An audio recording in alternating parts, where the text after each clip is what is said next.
On December 16, 2014, President Barack Obama received Public Law number 113229. The bill, passed without amendment by the unanimous consent of the Senate and presented to the President by the House, awarded honorary United States citizenship to a man who died over 230 years ago, Bernardo de Gálvez. When the President signed the bill into law, Galvez became just the 8th person to receive honorary American citizenship. The bill declared that Galvez was a hero of the Revolutionary War who risked his life for the freedom of the United States people and provided supplies, intelligence, and strong military support for the war effort. But who was this man? And why have his contributions to American independence largely been ignored? That's what we will try and figure out today. Welcome to America's Forgotten Founders, where we will look at people whose contributions to the American Revolution, whether on the battlefield, in the halls of power, or on the home front, have been all but forgotten by the annals of history. Bernardo Vicente de Gálvez y Madrid was born on July 23, 1746, in the small mountain village of Macaravillaya, in the province of Malaga, Spain. He was the second son of the soldier Matias de Galvez y Guerdo and his wife Maria Josefa de Madrid. His brother Jose died when he was 8, making Bernardo an only child. When Bernardo was born, his family was already one of Spain's most influential and wealthy aristocratic families. Being the only child of such a prestigious family, his path was never in doubt. Bernardo enrolled in the Academia de Avila, Spain's most prestigious military academy, at a young age. By the time he was 16, the young lieutenant had participated in the ill-fated Spanish invasion of Portugal in 1762. Despite Spain's defeat at the hands of a combined Anglo-Portuguese force, Bernardo was quickly promoted to captain for his abilities. 1769 would be the first time Bernardo journeyed to the New World. He accompanied his uncle, Jose de Galvez, on an inspection tour of New Spain for the king. Amid their travels, his uncle made the young captain the military commandant of the territories of Nueva Vizcaya and Sonora. These territories, located in what is today the southwestern Mexican states of Chihuahua and Durango, were plagued by constant raids from Apache war bands. It was Bernardo's job to pacify the area. This he did, being wounded twice in the process. A job well done, he returned with his uncle to Spain in 1772 and joined the elite Franco-Spanish regiment of Cantabria, based in Pau, France. He remained there for 3 years, furthering his military education and learning the French language. In the build-up to the planned amphibious assault on Algiers, the capital of the Deylik of Algeria, Bernardo was transferred to Seville under the command of the Marshal of Spain, Alejandro O'Reilly. The assault in July 1775 was a complete failure. Bernardo was seriously wounded during the attempted landing. He was one of over 2,500 men killed or injured in the assault. Nonetheless, as a thanks for his service, he was made a lieutenant colonel and assigned to the Academia de Avila as an instructor. He was there, though, for less than a year. In 1776, he returned to New Spain, receiving a promotion to colonel and becoming the commander of the Louisiana Regiment. On January 1st, 1777, just 31 years old, he became the 5th Spanish governor of Louisiana by order of King Carlos III. Shortly after assuming his post, Bernardo received an order from the king to provide clandestine support to the American Revolution. In the king's words, Bernardo was to offer support in such a way that England could never argue that Spain had aided her insurgent foes. This he did, facilitating the sale and transfer of arms, medicine, clothes, gunpowder, and other badly needed supplies up the Mississippi River to Pennsylvania through the merchant Oliver Pollock. Since Spain was officially neutral, Spanish-flagged ships could carry supplies unmolested by the Royal Navy's blockade. He also took measures to close the Mississippi River to British military and commercial traffic. In November 1777, the ever-practical Bernardo married the French Creole Marie Félicité de Saint-Maxent d'Estrahan. His marriage to a prominent Frenchman's daughter helped him win the support of the local French-speaking population. Remember, Louisiana was a French territory until 1762, and many residents disliked Spanish rule. The couple would go on to have 3 children. This would also be an excellent time to clarify Bernardo's motives for aiding the American Revolution. Bernardo, from a wealthy and powerful aristocratic family, had little sympathy for the American cause or its principles. He was simply acting on the orders he received from his sovereign. Britain and Spain were longtime rivals, and Britain was an ally of Spain's Iberian neighbor, Portugal. By helping the American rebels, Bernardo was helping further the interests of Spain. His ultimate goal was to retake the previously Spanish territories of East and West Florida. But neutrality was, and still is, a fickle thing. In March 1778, when an American raiding party under the command of James Willing showed up in New Orleans, Bernardo refused to hand the men or their ill-gotten gains back to the British, even though the British threatened to bombard New Orleans. When France, a longtime Spanish ally against Britain, declared war on the British in 1778, the governor recognized that it was only a matter of time before Spain officially joined the conflict. He began preparing for war and advised the king to reinforce Cuba, Puerto Rico, and New Spain. He was ready when Spain formally declared war on Great Britain on the 21st of June the following year. Much like his Spanish neighbor, John Campbell, the commander of British forces in Florida, was busy too, preparing for war. He received orders on June 25, 1779, to attack New Orleans as soon as possible. Unfortunately for Campbell, Bernardo got his hands on a copy of that order. Determined to take back Spanish territory and fearful also of losing the initiative, he endeavored to strike the first blow. Despite many of his supply ships being sunk by a hurricane on August 18th, Bernardo still marched his troops from New Orleans toward British-held territory. During the 2-week march, his force grew to around 1,400 men. On September 7th, the Spanish expedition launched a surprise assault on the poorly defended Fort Butte, capturing the post without losing a single man. 2 weeks later, after a brief siege, Baton Rouge fell to the Spanish expedition. Only 1 Spaniard was killed, 2 were wounded. During the surrender negotiations at Baton Rouge, the British officer, Lieutenant Colonel Alexander Dixon, also agreed to turn over nearby Fort Panmure without resistance. With winter fast approaching and his supply situation fast becoming critical, Bernardo left garrisons at his newly conquered forts and returned to New Orleans for the winter, earning a promotion to brigadier from the king. He had no intention of letting the British recover, despite the fact his reinforcements were scattered by a hurricane while arriving from Cuba. He launched another expedition to capture Fort Charlotte, the citadel defending modern-day Mobile, Alabama. His 2,000 men reached the fort on March 2nd, 1780. After a 12-day siege, with relief nowhere in sight and the walls breached, the commander of the garrison, Captain Elias Durnford, surrendered on March 14th. Despite his desire to keep the momentum going and launch an immediate assault on Pensacola, the British troops stationed there had attempted and failed to reach Fort Charlotte, leaving them both demoralized and exhausted. Bernardo grudgingly accepted his forces were insufficient to take the city and that he lacked the necessary supplies to boot. The young brigadier consolidated his gains and withdrew to Havana to gather more men, supplies, and ships. The garrison he left behind at Fort Charlotte successfully repulsed a German-led British counterattack at Mobile in January 1781.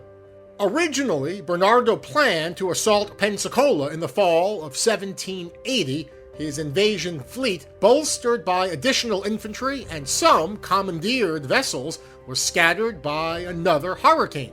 Although few lives were lost, the disruption and damage caused by the storm forced him to delay the operation until 1781. While Bernardo battled the elements once again, General Campbell did not sit idle. He knew an attack would come. His men fortified Pensacola Bay by rebuilding and reinforcing Forts George and Crescent, built 2 additional redoubts, and placed a battery at the bay's entrance. After wintering in Havana, Bernardo de Gálvez set sail with a combined Franco-Spanish fleet on February 13, 1781. The fleet arrived off of Pensacola Bay on March 9th. The official commander of the fleet, Captain Jose Calvo de Razabal, was hesitant to force the harbor entrance after the lead ship, the 64-gun San Ramon, ran aground in the Narrows. He was also wary about British shore batteries. While the British guns had failed to seriously damage the San Ramon, he was worried the guns would be much more effective against the rest of his hastily cobbled-together armada of commandeered merchantmen and older warships. Brigadier Galvez, afraid the Royal Navy would arrive and trap his fleet between the bay and the sea, used his authority as governor of Louisiana to assume direct command over 4 commandeered merchantmen. Raising his personal flag aboard the Galvez town, Bernardo sailed his 4-ship flotilla through the bay's entrance, firing a 15-gun salute as they did so in an attempt to inspire the rest of the fleet. Despite Captain Calvo's inaction, the rest of the fleet followed the governor's example and sailed past the British shore batteries without suffering any significant losses. Calvo, believing he had fulfilled his orders to get Galvez to Pensacola, withdrew to Havana aboard the refloated San Ramon, the best warship in the fleet. The invasion force was now on its own. With the army, some 6,000 men, ashore, the Spanish and French troops began constructing siege works on March 24th. While surveying the British defenses at Fort George, Galvez was wounded in the hand and the stomach on April 12th, transferring direct command to his friend, Colonel Jose de Espeleta. A week later, a fleet was sighted approaching Pensacola Bay. Despite initial fears it was a British task force, it turned out to be a combined Franco-Spanish fleet under Captain Jose de Solano y Bote. Bote would remain as long as possible to screen the invasion force and provide supporting fire. Captain Bote also brought an additional 1,600 soldiers, swelling the army's ranks to some 8,000 men. The British defenders numbered a mere 2,000. After a month of construction under incessant enemy fire and repelling several sorties, the invasion force could finally begin bombarding Fort Crescent. Galvez's most fierce adversary, Mother Nature, decided it was time to act up once again. A hurricane on May 5th forced the fleet to head out to sea, lest they be wrecked along the shore. The trenches flooded, the men were up to their waists in water. A few days later, however, fortune finally smiled on Galvez. A shell struck the powder magazine at Fort Crescent on May 8th, causing a massive explosion that allowed Colonel de Espeleta to capture the fortification and turn its guns on Fort George.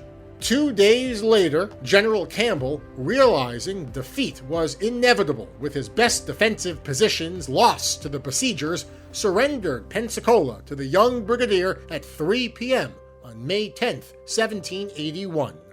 Over 1,100 British soldiers were taken prisoner. Despite the angry protests of his American allies, Bernardo had no desire to house, feed, and clothe 1,100 prisoners. He allowed the men to evacuate to British-held New York City.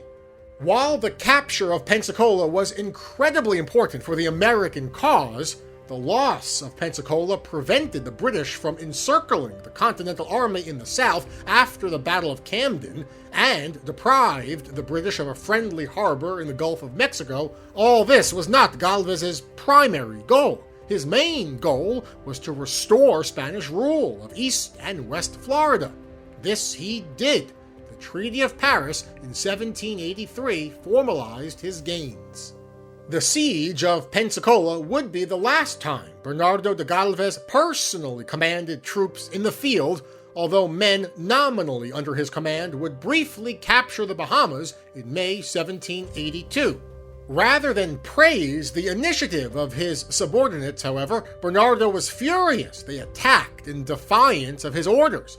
He punished the two leaders of the expedition and took all the credit. One of those punished was Francisco de Miranda, a figure who would play a later pivotal role in the eventual collapse of New Spain. For his incredible success against the British, Galvez was handsomely rewarded by King Carlos. He was made a lieutenant general, then field marshal, and granted the titles of Viscount of Galveston and Count of Galvez. His term of governor at an end, Count Galvez returned to Spain with his wife in September 1783. The couple, though, would not remain in Spain for long. In October 1784, he was appointed Captain General and Governor of Cuba. His father, the Viceroy of New Spain, passed away in November 1784. Bernardo succeeded his father as the 49th Viceroy of New Spain on June 18, 1785. It appears Mother Nature once again turned against Galvez. Not a hurricane this time. The freeze of September 1785 caused widespread famine in 1786, and when there is famine, disease is sure to follow. A typhus epidemic raged throughout New Spain. Over 300,000 people died. The Count donated 12,000 pesos of his own inheritance to help feed the poor. He also undertook significant agricultural reforms to try and guard against future famine. He also laid the foundation for the castle of Chapultepec and completed the Cathedral of Mexico, the largest Catholic cathedral in the Western Hemisphere. He also sponsored several expeditions along the Texian coastline. The city of Galveston would later be named in his honor. Ultimately, though, Galvez would be one of the epidemic's victims, dying from typhus on November 30th, 1786, only 40 years old. His wife gave birth to their third child 12 days later, on December 12th. Bernardo de Gálvez's contribution to American independence has, until relatively recently, been largely forgotten. Why is that? Well, according to historian Larry DeFerrero, Galvez never fit into the creation myth that America bootstrapped itself from colony to nation, that it fought the war and gained independence all by itself.